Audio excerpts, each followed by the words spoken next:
los mercados y en internet puedes encontrar de todo. Pero también hay cosas que no deberían estar a la venta. Objetos que pertenecieron a personas que murieron mal. Amuletos usados en rituales.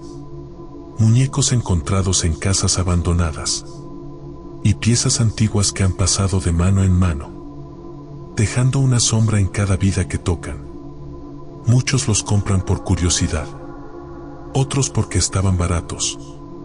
Pero todos descubren tarde o temprano que algunas cosas no llegan solas. Llegan acompañadas. Esta noche conocerás historias reales.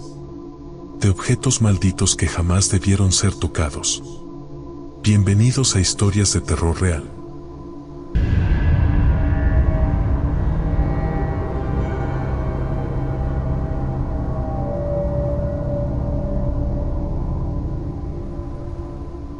Nunca he sido supersticiosa.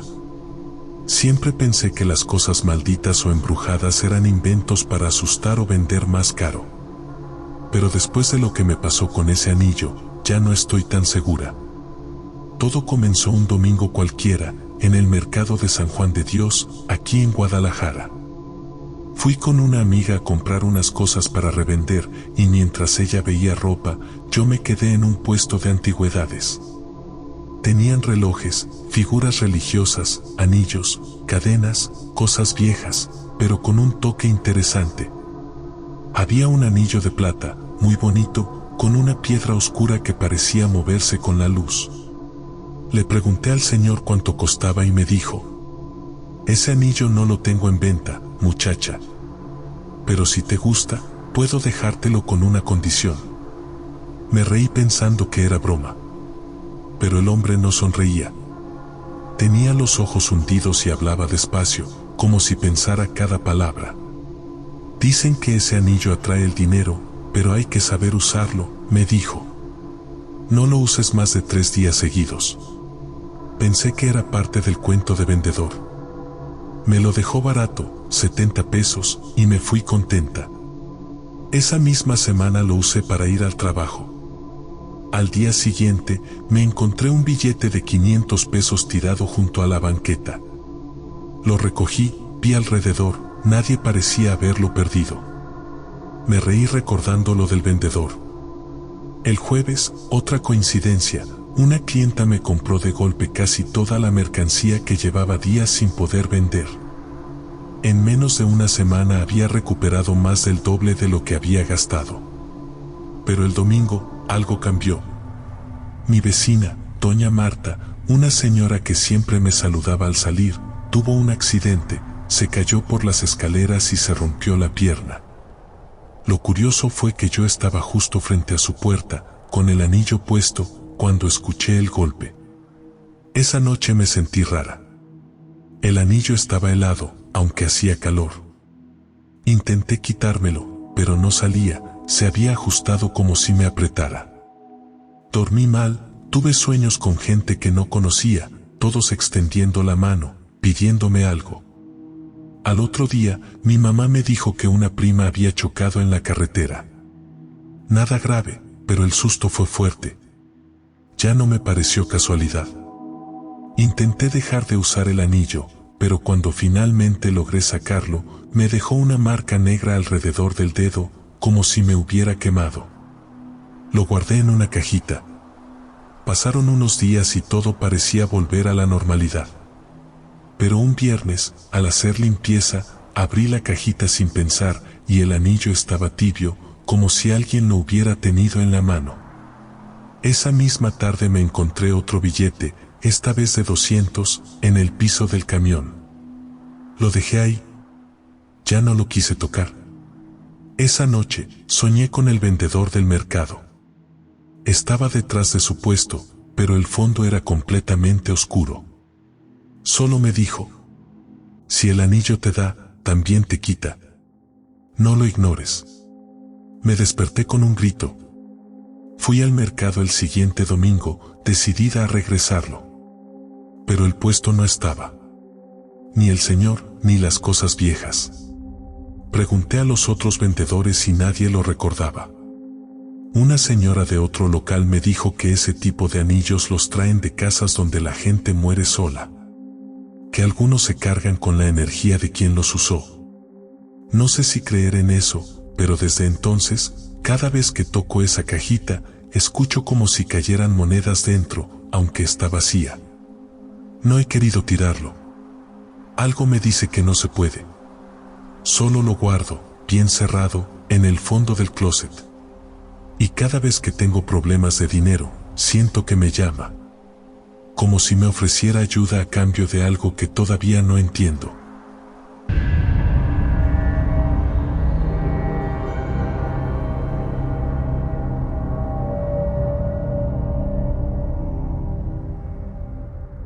Me llamo Rodrigo, tengo 38 años y colecciono objetos antiguos desde que tengo memoria. No lo hago por dinero ni por moda, sino por esa extraña fascinación que siempre me ha causado pensar que algo tan viejo pueda haber pertenecido a alguien hace más de 100 años, que haya sido parte de una vida, de una historia. Todo empezó un domingo cualquiera en el Tianguis de San Juan, en la Ciudad de México. Es un lugar que conozco bien, ahí puedes encontrar desde monedas de la Revolución hasta libros rarísimos, pero también cosas que simplemente no deberían estar a la venta. Ese día, entre un puesto de radios viejos y una caja llena de llaves oxidadas, vi una lámpara de bronce. Era hermosa. Tenía una base tallada con figuras que parecían hojas retorcidas, aunque al mirarlas más de cerca noté que no eran hojas, sino cuerpos humanos entrelazados, como si estuvieran atrapados en la superficie. El vendedor me dijo que provenía de una vieja casona del centro histórico que había sido demolida hace años. De esas que tenían cosas francesas, señor, me dijo. La lámpara estaba sucia, con el cable pelado y sin foco, pero algo me empujó a comprarla. La llevé a casa esa misma tarde. Vivo solo, en un departamento pequeño en la colonia Roma, lleno de vitrinas con objetos antiguos, cámaras, relojes, libros. La lámpara encajaba perfecto en mi escritorio. Le cambié el cable, le puse un foco nuevo y la conecté. En cuanto la encendí, algo se sintió raro.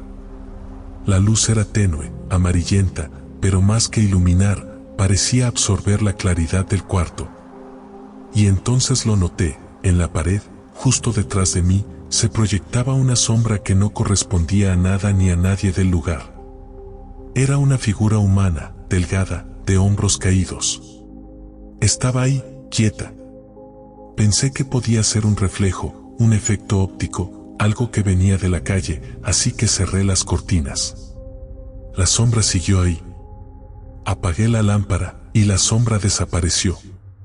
La encendí de nuevo, y volvió a aparecer. Durante los días siguientes intenté ignorarlo. Pensé que era mi mente, la sugestión, pero cada noche la sombra parecía acercarse un poco más a la pared del escritorio. No tenía rostro, ni detalles, solo esa silueta que se mantenía inmóvil, esperándome. Una madrugada, mientras escribía, el foco parpadeó y se escuchó un crujido metálico, como si algo se hubiera movido dentro del bronce. La lámpara vibró ligeramente. No le di importancia hasta que sentí un olor extraño, una mezcla de hierro y humedad. Venía de ahí. Desde entonces las cosas comenzaron a ponerse raras. Los objetos del cuarto amanecían en lugares distintos, los relojes se detenían a las 3:17 de la madrugada, y en ocasiones juraría escuchar pasos detrás de mí, justo donde la sombra se proyectaba. Una noche decidí grabarlo. Coloqué mi celular apuntando hacia la pared, encendí la lámpara y me fui a dormir. A la mañana siguiente revisé el video. Durante los primeros minutos no pasó nada, pero alrededor de las 3, la cámara captó una figura que salía de la sombra. No caminaba, se arrastraba lentamente, hasta perderse fuera de cuadro. Lo borré de inmediato. No quise volver a verlo. Los días siguientes fueron peores. Mi gato empezó a evitar el cuarto, se quedaba mirando la lámpara con el lomo erizado, gruñendo al aire. Yo empecé a tener sueños con una habitación llena de humo y una voz que me susurraba. gracias por traerme luz otra vez. Después de eso, dejé de dormir. El ambiente se sentía cargado, pesado, como si algo respirara junto a mí. La sombra ya no necesitaba de la lámpara, comenzó a aparecer incluso con la luz del día, difusa, pegada a las paredes, moviéndose a un ritmo que no era el mío. Un amigo que también colecciona antigüedades me recomendó llevarla con un sacerdote o con alguien que supiera limpiar ese tipo de cosas. Pero antes de hacerlo, quise ver al vendedor del tianguis para saber de dónde había salido. Cuando volví, el puesto ya no estaba. Pregunté a otros comerciantes y uno de ellos me dijo: ¿la lámpara de bronce? Esa era del señor que murió hace como un mes, lo atropellaron. Su familia vendió todo para pagar el funeral. Desde ese día no la he vuelto a encender. Está envuelta en un trapo dentro de una caja de madera, guardada en un closet que evito abrir.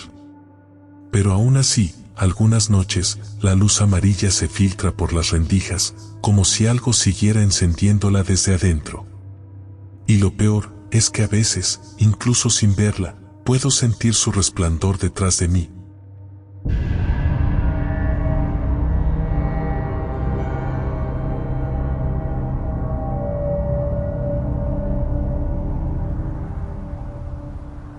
No suelo comprar cosas usadas, pero esa vez fue diferente.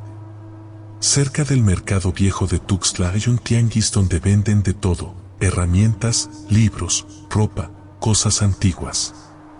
Me gusta pasar por ahí los domingos, por curiosidad. Aquel día encontré un puesto con cajas llenas de fotografías viejas, amarillentas, en blanco y negro.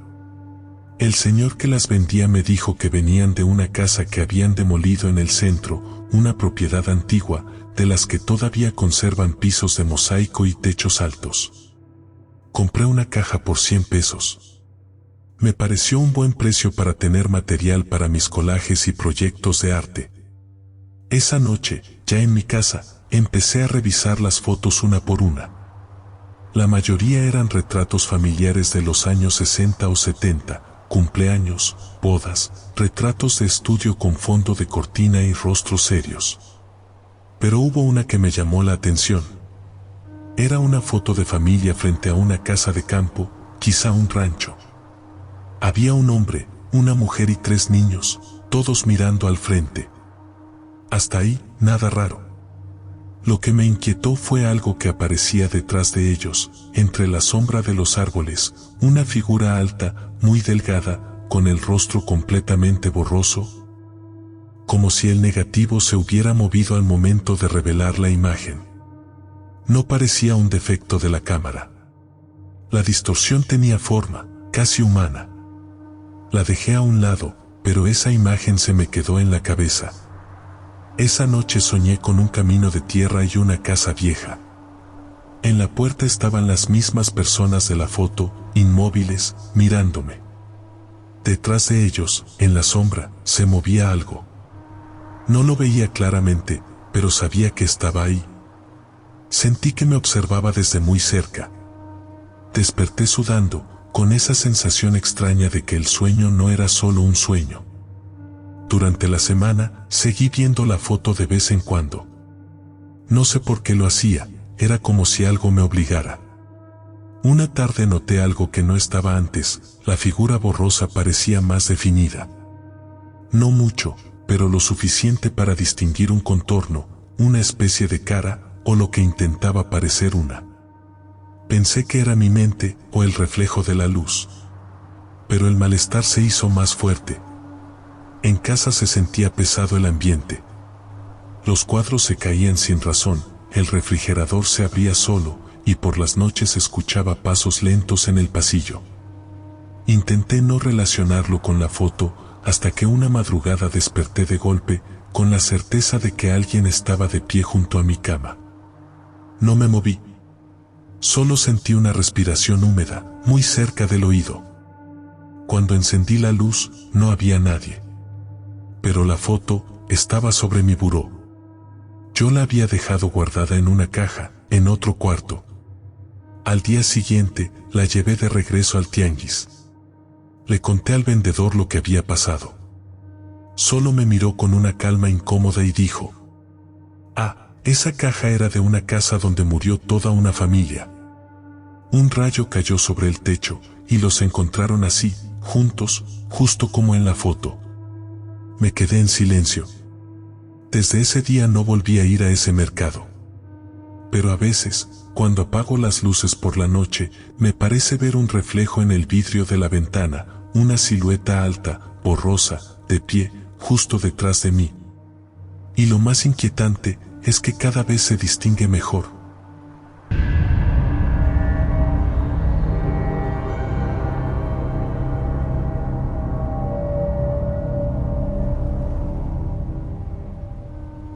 Llevo más de 15 años reparando televisores, radios, tocadiscos, todo lo que tenga cables, bulbos o circuitos viejos.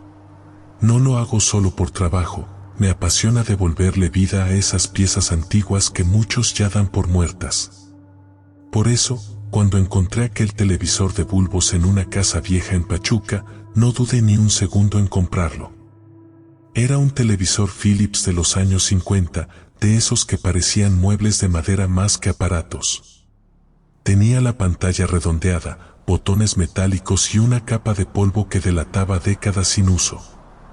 La señora que me lo vendió me dijo que pertenecía a su padre, quien había fallecido en esa misma casa. A él le gustaba dormirse con la tele encendida, me dijo. Cuando la subí a la camioneta, sentí un olor a humedad, pero también a algo más, algo parecido al ozono quemado, ese aroma que dejan los aparatos justo antes de fallar. La llevé a mi taller, un cuarto al fondo de mi casa, donde trabajo por las noches. La conecté para ver si encendía, pero no pasó nada. Los bulbos estaban muertos, los cables rotos. Así que la dejé sobre la mesa para revisarla con calma otro día. Esa misma noche, alrededor de la 1 de la mañana, me despertó un sonido conocido, el típico silbido agudo de los televisores antiguos al encenderse.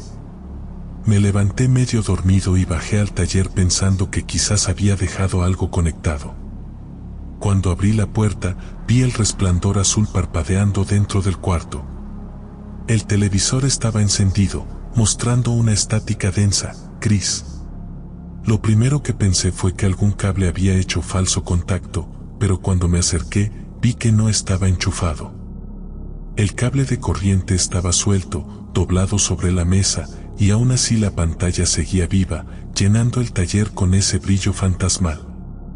Apagué la luz, y en la oscuridad noté algo más. Entre la estática del televisor se formaban sombras, siluetas que parecían moverse detrás del cristal, como si alguien caminara en un cuarto lejano. Toqué la carcasa y estaba helada. De repente, los canales comenzaron a cambiar solos, del ruido blanco pasó a una imagen borrosa, una habitación vieja, con una lámpara encendida y una silla vacía. Era como si el aparato estuviera sintonizando otro tiempo, no otra señal. Me aparté, y entonces el volumen empezó a subir solo. Primero un zumbido bajo, luego un rugido insoportable. Los bulbos chispearon con un brillo rojizo, como si algo dentro ardiera. De pronto, escuché una voz. No venía del parlante exactamente, sino del mismo tubo de imagen. Era una voz distorsionada, grave, casi un suspiro. «¿Apágala?» Retrocedí hasta la puerta, pero antes de salir vi algo que me congeló la sangre. Una figura apareció en la pantalla, parada justo frente a la cámara que transmitía esa imagen imposible. Era un hombre de traje oscuro, sin ojos, con la cabeza ligeramente inclinada. No hablaba, solo me miraba. O al menos eso parecía. El aparato se apagó solo después de unos segundos. Todo quedó en silencio, salvo el zumbido residual que quedó flotando en mis oídos. Pasé el resto de la noche sin dormir. Al día siguiente revisé el televisor a fondo. No tenía corriente interna, ni condensadores cargados, ni nada que explicara cómo pudo encenderse. Los bulbos estaban carbonizados, sin posibilidad alguna de funcionar. Pensé en deshacerme de él, pero algo en mí, una mezcla de curiosidad y miedo, me hizo guardarlo en el fondo del taller. Durante las siguientes semanas, cada noche a la misma hora, escuchaba el clic metálico del interruptor, como si alguien lo encendiera. A veces la luz azul se filtraba por debajo de la puerta, aunque el aparato seguía desenchufado. Una madrugada decidí grabarlo. Puse mi celular frente al televisor, dejé el cuarto a oscuras y esperé afuera. Cuando revisé el video, vi claramente cómo el aparato se encendía solo, pero lo más perturbador fue que, durante unos segundos, mi propia figura aparecía reflejada en la pantalla, aunque yo no estaba ahí. Desde entonces, ya no reparo televisores antiguos. La señora que me lo vendió vino a buscarme hace poco, para pedirme perdón. Me contó que su padre había muerto viendo ese mismo televisor encendido, que lo encontraron con los ojos abiertos, reflejando la misma luz azulada en sus pupilas. Dice que, desde su muerte, ningún aparato en su casa volvió a funcionar bien. A veces pienso en deshacerme de él, pero tengo miedo de tirarlo. Quizás, si lo destruyo, algo que está dentro quede libre. Así que ahí sigue, cubierto con una manta, pero cada tanto, en las madrugadas, escucho el chasquido de los bulbos encendiéndose, y el brillo azul se filtra bajo la tela, respirando como si el aparato aún esperara a que alguien cambie de canal. Hay objetos que no solo se guardan, se quedan contigo. Una vez que cruzan tu puerta, no importa si los escondes, los regalas o los quemas. Algo de ellos siempre encuentra la forma de volver. Quienes han tenido uno de estos objetos saben que el verdadero precio no está en lo que pagaron, sino en lo que empezó a pasar después. Luces que se apagan solas, pasos detrás de la puerta, susurros que salen del mismo lugar donde lo guardaste. Y esa sensación de que alguien te observa incluso cuando estás completamente solo. Porque lo maldito no siempre ruge. A veces apenas respira. Y aún así logra deshacerte la vida desde adentro. ¿Y si alguna vez compraste algo raro solo porque te llamó la atención? Míralo 2 veces antes de volver a tocarlo. No todos los objetos son inofensivos. Algunos siguen siendo propiedad de quien ya no está vivo. Cuéntanos tus experiencias paranormales, podrían ser parte de nuestro siguiente video.